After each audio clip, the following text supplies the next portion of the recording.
Hello, Dave Kenworthy here. It's 26th of the 8th, 2021. And I've had a response, thanks to Melissa, from Jim Alison on the GHMB site. And Jim said some quite nice things. So I'd like to say thank you for that, Jim. And in particular, what's really pleasing for me is that he mentions that I asked him to get a copy of Berriman and start having a good look at it, and he's doing that, and he's suggesting that that's the reason why he's writing these great articles, because he's written another one about the Remen, and I want to talk about that one as well, because he's picking up things that just go over my head, because I'm not very experienced when it comes to what went on in Egypt all those thousands of years ago. But Jim's a proper scholar, and he notices the Egyptian side of things that tend to go over my head. In particular, the fact that there are 2 square Remen in a square royal cubit, and I've had a good look at this, and it's really what I want to talk about. But there's a few things that I want to go through with Jim, and this is one. So, first of all, I want to talk about the big deal in Berriman's findings, which I've managed to reconcile to Thom's. And the big deal for me is the fact that there are 54 digits in a metre of 39.366 imperial inches, and also 54 digits in a metre of 39.375. And that's where the idea of numerology came from. Because I'd not seen this anywhere. The fact that when we're using digits, they're a constant in a unit, so the meter's always got 54 digits in it when it's variable length. And this is what the numerology is all about. It's about working out placement of units against each other. And Jim's doing it now with a megalithic yard, and he's got it right. And he's saying there are 54 digits in a meter and 45 digits in a megalithic yard. And this is a real big deal for me, because I've been trying to prove Thom's work for a long time, and this proves it. So I'm really, really excited about this, even though I probably don't say it did. People involved on GHMB. Jim Wakefield, he's a fantastic astrologist, and I've learnt so much off Jim. And also Stephen Dale. I mean, both of them are absolutely fantastic, and I was studying their stuff for a long time when I was on GHMB and before, because I picked Jim's work up when I read his paper, Roll Rights to Stonehenge, which is just a brilliant piece of work. And so what Jim kept telling me was, you've got the megalithic yard wrong. It's 2.75 feet, not 2.72. Thom has got his wires crossed, and he's picked up the wrong unit, and he should be picking up 2.75. He's also telling me that the ERC, the royal cubit, is 20.625 inches. And Stephen was saying that he's been picking up this unit in Old English measure of 2.7225, and he thought that might be a megalithic yard. And what I noticed was that 2.75 times 99 over 100 is 2.7225, so there's cross-fertilisation there using 99 over 100. And also 20.625 times 100 over 99 is 20.833. So I wondered whether that unit was significant at the time. I've subsequently found out that that is the key length of the meter. Now, what I also found out was that this 39.375 that Stephen was working on could be multiplied by 176 over 175, which is what's going on with Jim and the Shuzi. and we get this metre of 39.6. And also the Babylonian version of pi, which is 100/32, 3.125, could be multiplied by 176/175 to give pi. Now, I knew all that, and when I read Opus 2, All Done with Mirrors, by John Neal, well, I didn't just read it, I spent hours and hours and hours and hours and hours combing through it and getting really frustrated with it. But I did find that Neal had discussed this relationship with Thom, or it appeared that he had, and Thom was aware of it. And he suspected that 3.125 was built into the Stonehenge analysis, and I found that it is. So anyway, when I set this website up after I'd been kicked off GHMB, well, I didn't set it up. It was set up by Wendy Krieger and Bogomilia Krysiak on my behalf, and I haven't been using it ever since, but Wendy suggested that I get Berriman's book. And it was a particularly hard time for me because I'd just written From Stonehenge to Giza and finished it. And I had 2 weeks to the deadline. I was feeling really pleased with myself. That's the Amazon Books deadline, you know. You've got to get your stuff set up by a particular date for Amazon. So I got it all set up and this book came through the door. And I opened it and it says, the Egyptian royal cubit's 20.625 and the metre's 39.375. And I thought, oh dear, I'm going to have to rewrite my book. And I had 2 weeks to rewrite From Stonehenge to Giza, to put Berriman's findings in it, and it completely changed everything. From Stonehenge to Giza identifies the link between Thom's megalithic yard and Berriman's digit. And that's what I found as soon as I started reading this book. I found the link, and that's what the book's all about, and that's why it's called From Stonehenge to Giza. And Hugh was really pleased with that. I mean, he was pleased also that I'd discovered from his workings the link between the cubit and the megalithic yard, which was cubit times 1.584 in his workings gives the megalithic yard, and that's a constant.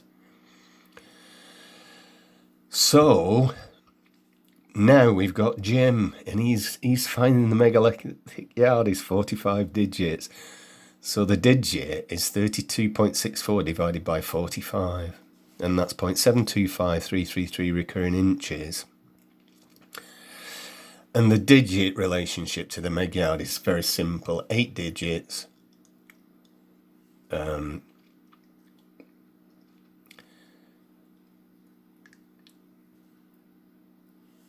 8 of Thom's megalithic inches equal 9 digits.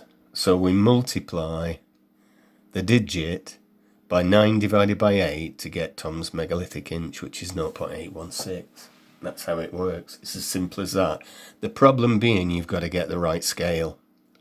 You've got to scale everything to the unit that you're using. So this is scaled against 0.733. And if we divide that by this and multiply it by 0.733, we'll get I think it's 0.825, I'm not 100% sure. But what it means is that the base 100 megalithic yard is this, 2.75. All down to the scaling. So Jim's right. I wouldn't expect him to be anything other than right because of the quality of his work and who he is and how he goes about things. And Stephen's megalithic yard is right because it's 99% of this one. And everything that Jim Alison is doing is right. I mean, there's nothing I can say really. It just everything's working out. And this is what Jim's saying.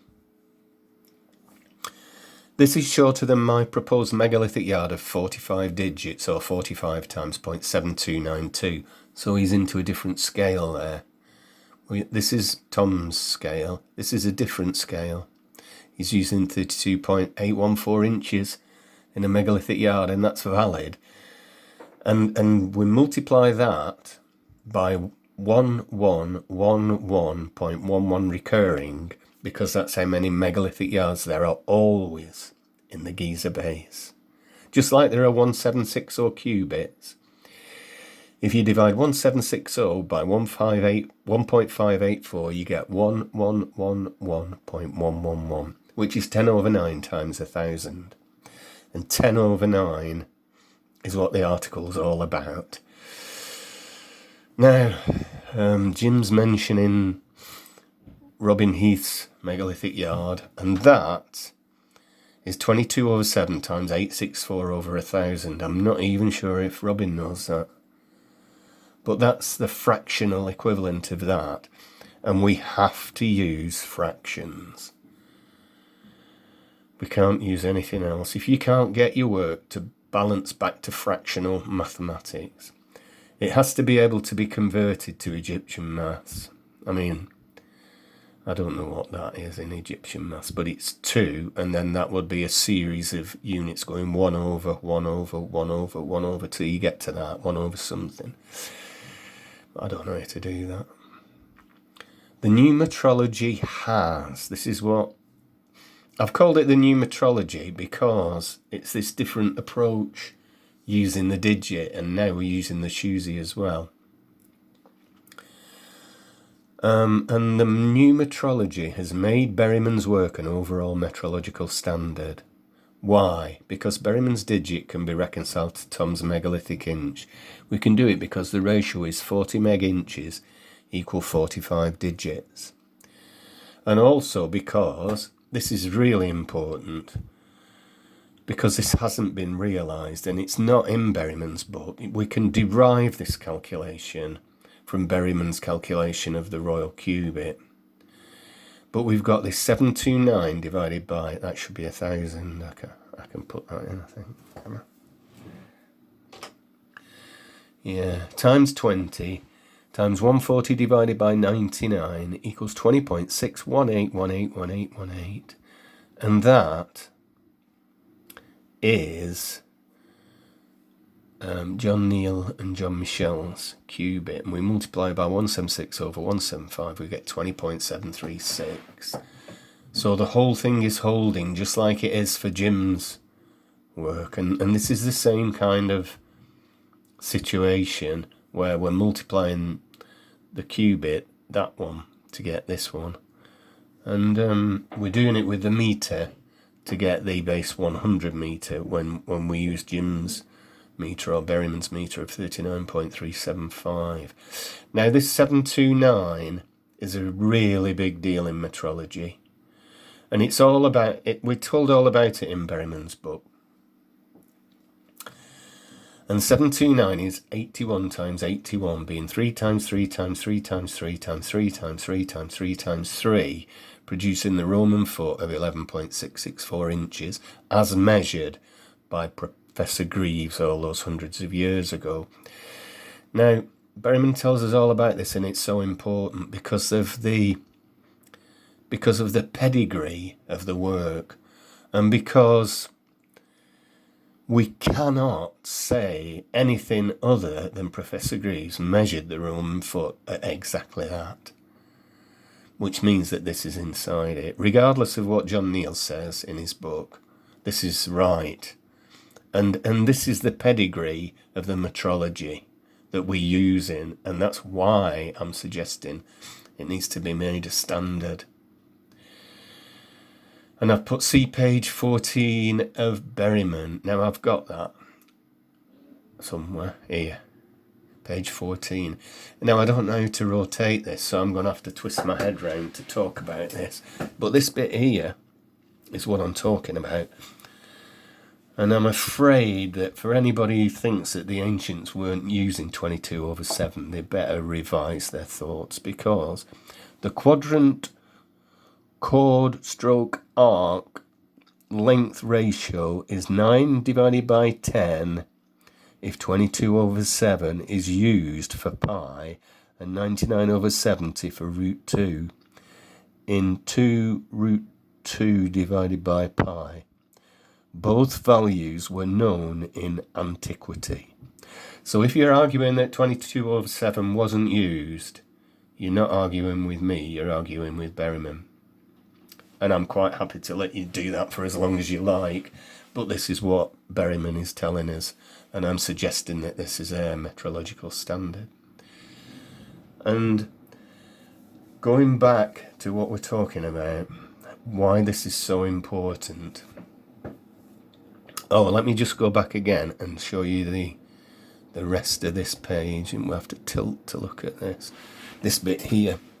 With reference to the use of 99/70 for root 2, it is necessary to realise that 140/99 and then root 2 and then 99/70 form a geometric progression, and that either extreme can be used as an approximation to the middle term.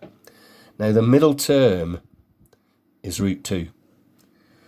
And how the Egyptians were calculating root 2 is they were using that and that, adding them together and dividing by 2. And you get root 2, a fractional version of root 2 that they were using to produce a royal cubit.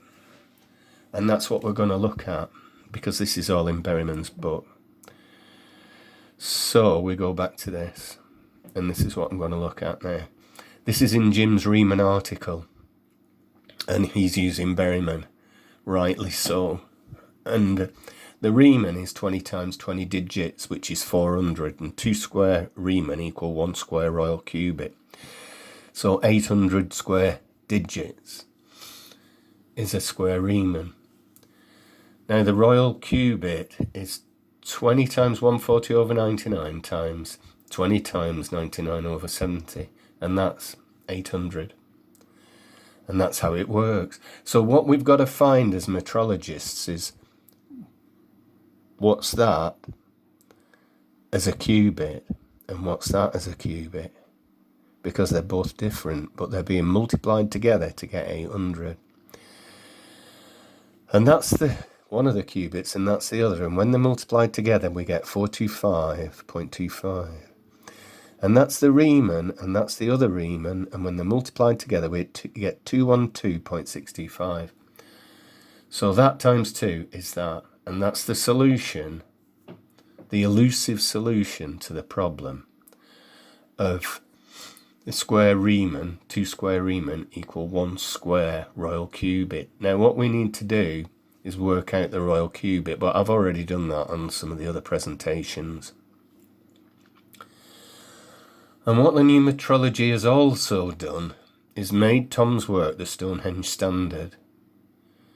So if you're not complying with Thom in your Stonehenge calculations, you need to revisit them and rethink them and decide whether or not you've got the metrological authority to overrule Thom's findings based on his work at Stonehenge.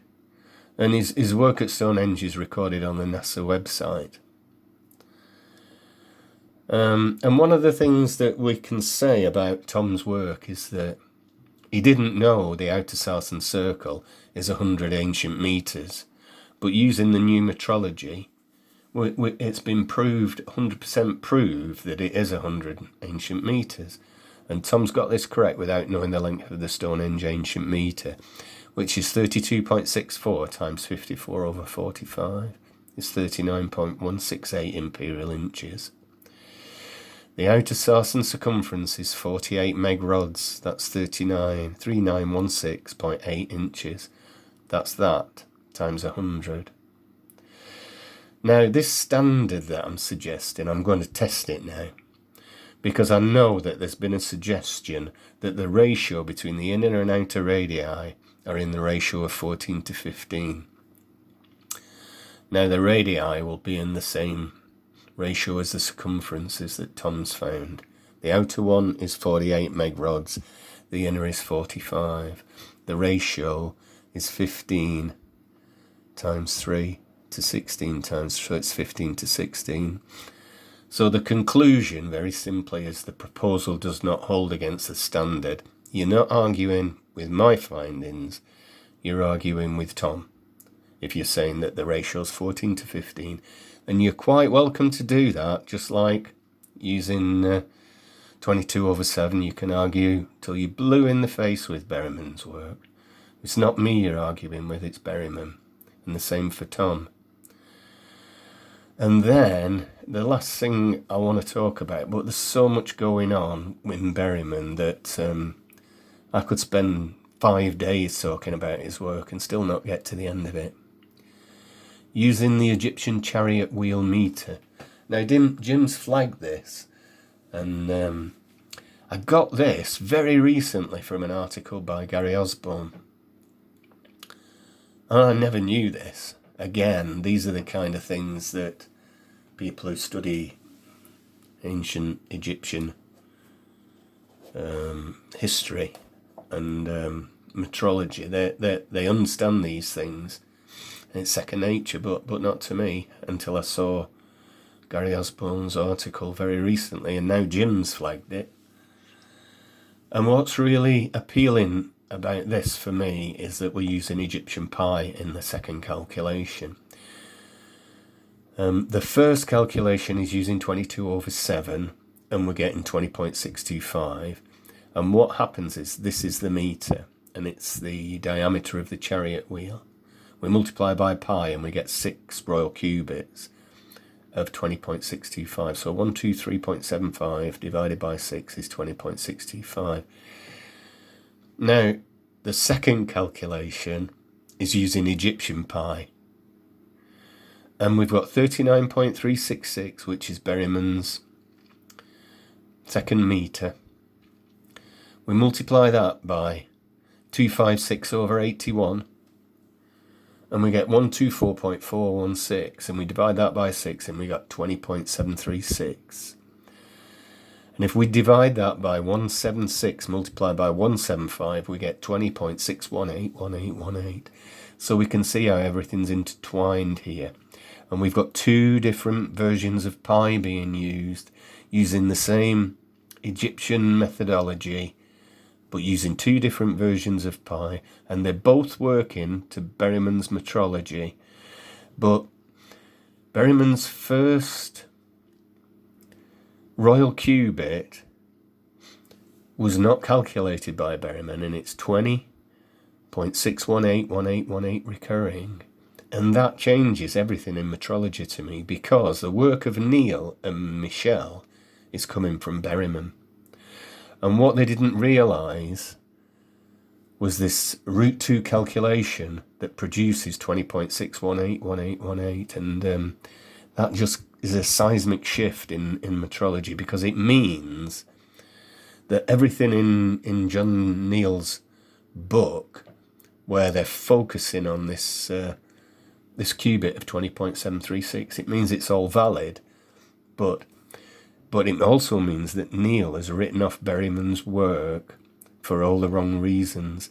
Neal's saying there's no root 2, they're not using prime numbers, and the megalithic yard is a figment of Thom's imagination. And he's wrong on all 3 counts. And this is so important, and I've spent so much of my time trying to get to this solution using Berriman's digit, and now we've got it. And there's no argument about this. So I'll leave it for now, because I've talked for a long time.